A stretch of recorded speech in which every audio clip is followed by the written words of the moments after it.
Yo, what up, y'all? I'm your host, Will. Welcome to Fandom Frequency, where we get into the entire multiverse of pop culture, horror, comic book movies, wrestling, anything and in between. We get into it around here. So, if you love all things pop culture, make sure you jump into the comments below and let us know what you think about this video and join our awesome community today where we love just to nerd out, share our differing opinions and our similar opinions as well. We always have a great discussion, got a lot of fun stuff on the channel, so check it out. But today we're going to be getting into a little bit of a delayed review for myself because I did see this movie last weekend and it completely blew my mind. I'm not going to necessarily call this a masterpiece, but this is a fucking awesome movie, and I'm talking about Dune Part 2, of course, from one of the best filmmakers working today, Denis Villeneuve. He comes back with his sequel. I believe we got Part 1 2 years ago in 2000. Yeah, October of 2021, if I'm not mistaken. It dropped on HBO Max and in theater day and date release when back when Warner Brothers did their stupid ass stupid for them strategy of putting out their movies in theaters and on streaming the same day because of COVID and all that stuff, and having all these movies delayed and shot and already in the can. Understandably, it was a complex situation, but definitely bit them in the ass. But was very, very convenient for us fans because me and my fam, we literally had just moved into the house that we live in now, and we got to watch Dune Part 2 on HBO Max, like literally the week of when we first moved into this place. Nearly 3 years ago. So that was pretty cool. And Doom was also, it was going to be one of my first reviews I did in the new studio, in the current studio here, but I didn't get a chance to get around to it at the time because I was still trying to get the setup going until like early mid November. So I wasn't able to get around to it in time because there was so much stuff going on between the holidays and all the last bit of content coming out for the year. And, because we still had MCU movies and all this other shit going in full swing. So it was a little bit of a delay on that. And same thing with this review. But with no further ado, we're going to get right into this thing and just giving y'all a little bit more background on myself as a Dune fan and where I kind of come into with the lore and all that. Never read the books. Never, I think I had seen, oh, sorry, I must correct myself. I've seen the David Lynch version from 1984 one time. Wasn't necessarily a big fan of it, didn't like it, only remember certain elements of it, but I thought it was very weird and seemed like it was obviously very a bit of that weird vibe that he's always going to bring to his films. And I like certain movies that he made, like Mulholland Drive and Blue Velvet and things like that. I do understand he has that surrealistic type of filmmaking that a lot of people like Ari Aster and other people I think pull from, and I understand that. But it just felt like with Dune that felt like it felt like it fit, but at the same time, the way that they kind of mashed the story down to just a bit of like around 2 hours, it felt like the story was very condensed and didn't flow as well. It felt like they were rushing through a lot of stuff. It felt like there was like more details and more things going on that were kind of missing. It just seemed like very rushed to me when I saw it, and that's because it was. And some little bit of BTS for that back in the day. He actually wanted and had in mind a 4-hour cut, similar to kind of the length of these two current Dune movies that David Lynch wanted to do, but they wouldn't let him do it. The studio was like, nah, you got to cut this shit down. He filmed a lot of stuff. They had like nearly or right around 4 hours, but he had to cut it down to two. So he wasn't able to actually execute his full-on vision. So I do believe he would have did the story a bit more justice if he could have did a 3 to 4 hour cut of the film or split it in two parts like they did with Kill Bill when he couldn't do the whole bloody affair back when the Weinsteins made him do that in the early 2000s when he was working on Kill Bill and stuff like that. So it has happened, and they have been able to make it work. So I really wish maybe back in the 80s they would have let David Lynch actually split that into two movies like they let Denis Villeneuve do today. But that definitely paid off in spades because I really dug part one. I thought it was a really, really good movie. Denis Villeneuve does not make bad movies. I haven't seen every single film he's ever made, but out of every film he's made that I've seen, I've enjoyed every single one. The only one I got to revisit because I did fall asleep in the theater because I was exhausted, but I was so excited to see the movie. I had to go opening weekend, but that kind of bit me in the ass was Arrival back in like 2015 or 2016. I've been working like 10, 12 days straight, and I just wanted to go see this movie and didn't want to miss it, didn't want to get spoiled on it because a Denis Villeneuve movie, when it comes out, is an event for film nerds like me, so I wanted to go out and see it. Ended up falling asleep, so I do got to revisit that, but we'll get around to it eventually. But without me jumping all over the place like normal here. So I did dig part one a lot, but I didn't necessarily fall in love with it. I wasn't as intrigued with the world or where the story was kind of going with the novels and what the similarities and differences were, like I am with this one. This film, Dune Part 2, is fucking awesome and really blew me away, man. And I was just invested from jump and was just pulled in right away. And we pick up right where we left off in the first film, and it just never lets up. It never gets boring to me. I feel like the pacing's even better in this film, where I do think maybe it does get a bit slow getting towards that third act. It isn't boring at all, and I don't lose any interest. I just feel like the momentum does slow down a bit there, but I'm not any less interested than I was at any other point in the film. And from start to finish, I was invested and I was fully in for the ride. And there's so much to marvel at here when it comes to the overall production value and things like that. And I'm going to get into the positives and all the stuff I liked about the movie first, gush about it and get that out the way. And then we'll get into a few things I thought I wasn't as a big of a fan of, or it was a little bit mixed for me. But overall, 90% of this movie for me is fucking awesome. So most of this is going to be me pretty much hyping this movie up. But there is a couple things I think do kind of hold this back from being a perfect movie or a masterpiece, in my personal opinion. But this is really kick-ass, and let me get right started with the obvious great stuff about this movie. The production value is through the fucking roof, man. The direction, the cinematography, so spot on once again from Denis Villeneuve and the cinematographer Greg Fraser. They absolutely killed it once again, and I think Greg Fraser even steps it up even more and has even better and more beautiful visuals in this, to all the space battles and all the battles that go down on Arrakis and all that stuff, and the way that it's all visually presented, where you can see all the action in frame, you can see everything going down, and obviously they're not on some fucking foreign planet somewhere, but the way that it looks so well realized and so well done, you really buy that you're on Arrakis. You really feel like you're on some fucking foreign planet or something, and you can't even tell sometimes if certain things are CG or practical effect, or certain, like, and there's so many cool like uses of miniatures that they actually do on this film.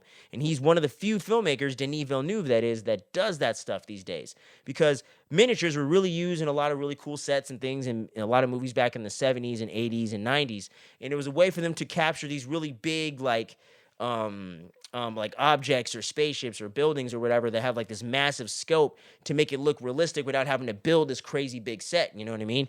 Christopher Nolan's definitely done this as well, but he'll definitely, freaking flip a truck over. We all know that. But it was so cool the way that they were able to bring back some of that classic filmmaking and really make this feel like a well realized and lived in world. It doesn't feel like it's so like manufactured and digital like a lot of movies are today, or even back in the early 90s with things like the Star Wars prequels and things like that. This really feels like a world that you can go visit, and it feels like a place you can go see, and you could just feel the sand. You know what I mean? It's coarse and it gets everywhere, and you totally feel where Anakin's coming from on this, because you feel like that when you're watching this fucking movie, man. And it's so cool. Like, all the spaceships and the sound design and the way that all the stuff really comes together is just so fucking awesome. And I really love this one part of the film where they actually go over to the Harkonnens and all that stuff, and you're introduced to Austin Butler's character of Fade Rotha, who plays a pretty big pivotal role in the film, as well as one of the main antagonists / villains in the film. And the whole introduction to that whole sequence, the whole gladiator sequence, and the way that it's shot in black and white due to the fact that there's no sunlight on this planet or whatever, I thought was such a really cool, creative way of being able to visualize that and not make it jarring or some like weird like A24 type of shit that like Ari Aster's doing over here. It really felt like it fit in with the vibe, and it fit in with the storytelling, and fit with the vibe, and something that Denis Villeneuve was trying to connect and communicate to the audience. So that to me was just really cool, and just a lot of those like creative decisions that he made for certain things like that I thought were just so awesome. The way that he visualized like Paul's premonitions and things like that. And, even the space worms and all that stuff, and the way that they were able to bring that to life, it just made it so thrilling and really just got you on the edge of your seat for all those scenes. So I absolutely loved all the action and the way that they were able to bring this thing together visually, and just the whole direction and production of this film is just so fucking spot on. So I just wanted to get into that first and foremost. And another thing that I want to highlight so much is the story. The story is so well written for the most part, man. There's very few things and criticisms I could really lop at it. It's really well realized and really gets you into the world in this one. It really gets you a very good understanding of the different politics going on with the different houses and what the overall ulterior motives of each of these individual groups are, all the way down to the lead character of Paul Atreides. And the way that they're able to reintroduce us to him in this movie and really show an arc for his character and really show a growth and a journey from him not even believing in the prophecy and all the things that the Bene Gesserit are saying and what all these like lofty things that they're trying to put onto him. He doesn't even buy into all that. He just wants to help the people of Arrakis get their planet back and get free from the Harkonnen rule and away from the Emperor, so to speak, get away from all the Empire stuff.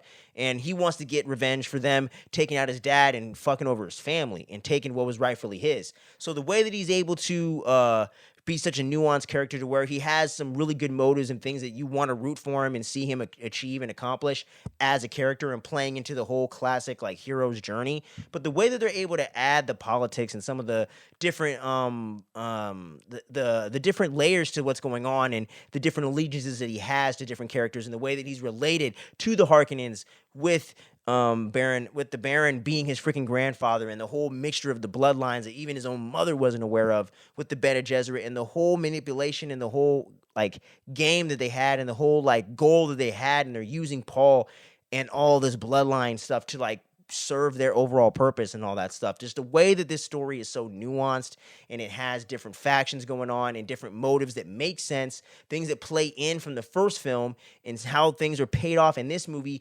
perfectly plays into that, and to me even elevates the first movie and elevates the story and does feel like a true one epic long journey that is split up into two parts. But for me personally, I do think them trying to cram it all into one part would have been difficult to do. I just wish they would have let Denis Villeneuve film this back to back, so we could have got this like back to just like within a year, just back to back, just keeping that momentum going. So we could have been getting into Dune Part 3 by now, you know?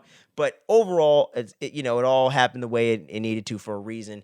And everything's just so well realized with Paul Atreides. So that break that Denis Villeneuve had in between this one and the last film was not missed upon me at all. And I now totally see what people see in Timothée Chalamet as an actor, because he had to bring a lot of different emotions and actually have a wide range of things that he was doing with this character throughout the film. And when you get to the third act, when he fully embraces the destiny that is on him, when he kind of drinks the Kool-Aid, so to speak, and really buys into everything that the Bene Gesserit have been hyping him up to be, and just wanting to use that to his own advantage to achieve his own goals and do the thing that he set out to do with Arrakis, but just go his own way and use it to his own advantage, and kind of embracing the darker side of it and embracing being in charge and using that to his advantage, I think was just so cool and interesting to see with the character. And from knowing a little bit of tidbits from Dune 3, Dune Messiah or whatever, and reading up some stuff just on the Wikipedias and whatnot, and seeing a couple details about where Paul's character is supposed to go in the books,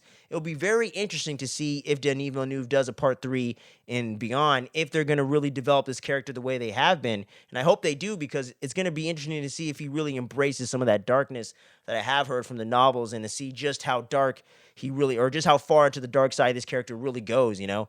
And just getting that whole transition with this character, I thought was well done. And the introduction of Zendaya's character of Chani was super awesome. I thought she did a great job in this movie of just being that badass chick that doesn't take no shit from anyone, but also at the same time had that great relationship and chemistry with Paul Atreides throughout the film, and you really bought into the romance with them. You really bought into the conflict that they had as characters, and with the different factions and the backgrounds that they come from as characters, and where things end up in the end of the movie, where she's pretty much like, "Fuck you, dude! Like you've gone way too far," and they're completely on opposite sides of things. And he straight up says in front of her to her face, like, "I'm getting with freaking Princess Irulan, played by Florence Pugh, and that's gonna be my lady. I'm gonna have that, and you could do whatever you want, but I'm hooking up with her, and we're gonna unite these houses, and we're gonna become the top dog, Game of Thrones style." So the whole freaking relationship and the dynamic between Zendaya and Timothée Chalamet's character was so well done and so awesome, and just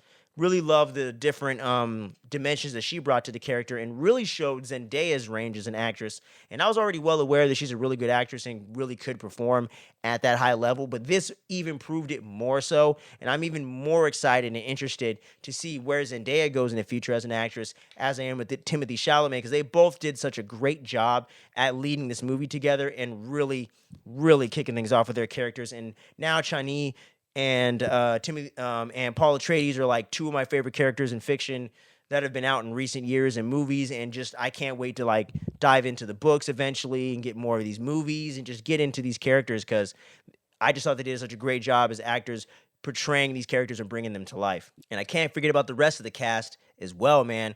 Javier Bardem as Stiglar was so awesome, and getting to see them expand that character in this one and how he fully buys into the whole like myth and legend of what the Paul Atreides character is as the Muad'Dib. So awesome, and I love the way that he was able to bring a lot of humor and levity to his character and to the scenes without being too silly and just keeping that balance of the tone, but breaking up the tension just enough to where the movie doesn't get overbearing and too brooding. You know what I'm saying? Gives it a nice balance and gives it a palate cleanser. That's for damn sure. So his performance as Stiglar was awesome. Really, really dug Javier Bardem in this movie. Might be my favorite performance from him of all time. And that's a pretty hot take coming from a guy that was in No Country for Old Men, is Anton. But I might say this is my favorite performance, bar none. Not his best, but my favorite. So, hell yeah. And then Florence Pugh as Princess Rulin, I thought she came in and did her job, kind of doing some of that narration that's from the book, but in a different order, kind of more linear with the story as it went along. Because I think in the novel, it's like at the beginning of every chapter, you get that, but it's not necessarily in order with the story. It's kind of all out of order, I think, if I'm not mistaken. Correct me if I'm wrong, but I think I was getting that from one of the breakdowns I was watching, doing a little homework on this to give you a little more context here. But yeah, I thought she did a great job. Florence Pugh is obviously an awesome actress, so she did good. Even the great Christopher Walken came in and didn't ham it up too much, and I thought he had a pretty decent, understated performance as well. Leah Sado comes in as Lady Margot Fenning, and I thought she was really cool for the little part that she had.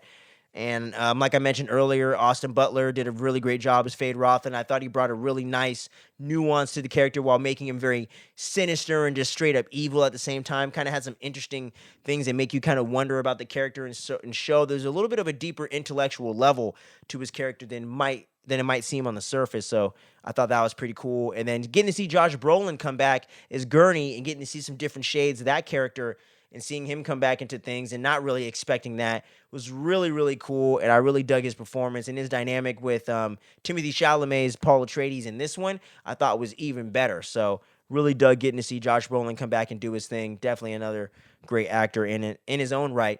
And then that really cool cameo that was kind of spoiled by the red carpet premiere, if you keep up with that sort of shit, or you hear about it in the movie news, pop culture news circles. But either way, was a really cool really cool cameo, and I made sure to avoid who her character was going into it. And since this is a spoiler review, obviously from the thumbnail and all that other shit in the title, you know this by now. But it was really cool getting to see Anya Taylor-Joy just slip in here and do a really quick cameo as the future version of Paul Atreides' younger, unborn sister at this point, Aaliyah Atreides, who's a big character later down the line in the future novels and everything like that. So it'll be really cool to see if they do a third film, if they bring Anya Taylor-Joy back in. And I'm pretty sure if it's the same creative team, especially and most importantly with Denis Villeneuve heading it up, which I'm sure he will, I'm sure we're going to see Anya Taylor-Joy in the future as this character and get to see where she ties into things. Because without giving away too much of Dune Messiah, the third book, there is about a 10 to 12 year time jump. So it'll be very interesting to see how much they're going to skip in time, because obviously Anya Taylor-Joy is a hell of a lot older than 12. So we'll see how that all plays in and where this whole premonition really comes from or whatnot. But I really, really dug her small part in the film and thought she did a great job. And yeah, man, but I just really loved all that. And like I said earlier, the action scenes, so well done. I loved how it was a lot more on the hand-to-hand combat as opposed to lasers and guns and things of that nature. There's still some lasers to use, and there's still guns and still some cool gunplay going on and weapons and different things of that nature with the sci-fi tech. But I like how Dune's a little more limited on that, and it's a little bit more about the hand-to-hand combat and a little more of that raw, visceral energy. To me, is always a little bit more interesting to watch than people using laser swords anyway. We've seen that, laser guns and whatever. We've seen that a lot, unless it's like a lightsaber or something like that. It isn't necessarily blowing me away per se. I actually prefer more hand-to-hand sword or blade combat or martial arts. That's just me when it comes to these kind of movies. So I really loved how they leaned on that, especially the last fight with Paul and Fade Rotha, man. I thought they did such a phenomenal job of that choreography. So visceral, so in your face, and you never know what's going to happen next. And at one point, you really think Paul's about to get got the way that they film it and the way that they reverse it to where he fucking puts the blade into Fade Rotha's chest and everything and takes him out and takes the fucking charge and takes over shit and everything, which is so cool. Such an awesome payoff to this thing. Really, really, really dug that. So, yeah, the action scenes, top notch. Beautiful, man. All the actors did a phenomenal job. Really, really dug all that stuff. And the score from Hans Zimmer is even better in this movie, man. So fucking cool. Really dug it. Yeah, man, like I said, the only things I can really say are in the mixed to negative category for me personally is I feel like they could have got a little more time with the character of Jessica, played by Rebecca Ferguson, Paul Atreides' mom, in the second half of the film. I felt like she was very present in the first half, but in the second half, you don't get as much of her in the story. And maybe that's just the way that it goes in the book. Maybe that was just the best way for it to flow in this film for them to do it. I'm not Denis Villeneuve. I'm not a fucking visionary guy, so I don't know. But it did seem like that character could have had a little bit more to chew on, a little bit more to do in the film overall. And I'm trying to think, man. I thought I had like one other thing I didn't like about this, but if there is something, I might have to mention it later or drop it in the comments. But honestly, dude, this is a damn near flawless movie. One of the dopest sci-fi films that come out in years. One of my favorite sequels for sure that I've seen in theaters in a long, long time. Now I'm totally on the Timothée Chalamet train. Can't wait to see where this guy's career is going to head. Zendaya already was a fan, but I'm even more of a fan now. And just can't wait to see what Denis Villeneuve's next film is going to be, whether it's Dune 3 or something else completely different. I just can't wait to see what he does in the future. We got that Dune TV series we're supposed to be in development on as well. So I'm hoping we get just a lot more into the world of Dune, go back to Arrakis, go to new planets, and just see where they go down the line with this. But this was an awesome-ass movie. I'm giving this thing a straight-up 9 out of 10. This film's incredible. If you haven't seen it and for some reason watched the spoiler review to the end, I didn't want to get into every little detail just to leave a little something out there for you, but you got to go check this movie out. It's fucking incredible. And for those of you that already saw it, let me know what you thought about it in the comments, obviously. I would love to hear your thoughts about it, whether you're on the same page as me, whether you hated the movie or fell somewhere in between. We always welcome nuanced conversation here on the channel, so make sure you do that. Get into the comments below. Thank you so much for watching this latest review. We've been doing the X-Men review series. We got plenty more recent releases coming up. Love Lies Bleeding. We're getting back into the full swing with the movies and whatnot. I got some Invincible recaps coming up here for the rest of season 2. We're going to have X-Men 97 recaps every week. And we're going to have Invincible recaps going every week, whether they're going to be singular videos or on the long-form channel. One way or another, our long-form show, you're going to be getting weekly reviews for X-Men 97 and Invincible Season 2, so don't be missing out on that. We're also going to be getting you guys a review for Shogun, episodes 1 through 5, coming up here real soon on the next long-form show, so be out. Keep your eyes peeled for that. Not the one you're going to see this week, but next week, you're going to be seeing reviews for that. We got Ghostbusters Frozen Empire dropping this week. We're going to have a spoiler-free review this weekend and then get into the spoiler discussion next week on the long-form show, the Phantom Frequency show. So don't miss that. And yeah, we're going to take a short break after X-Men Origins Wolverine, but the X-Men reviews are going to be straight back at you first week of April, and we got some other cool surprises down the line as well. So make sure you stay tuned. Don't sleep on any of this dopeness. We're going to catch you again real soon. Much love. Peace out.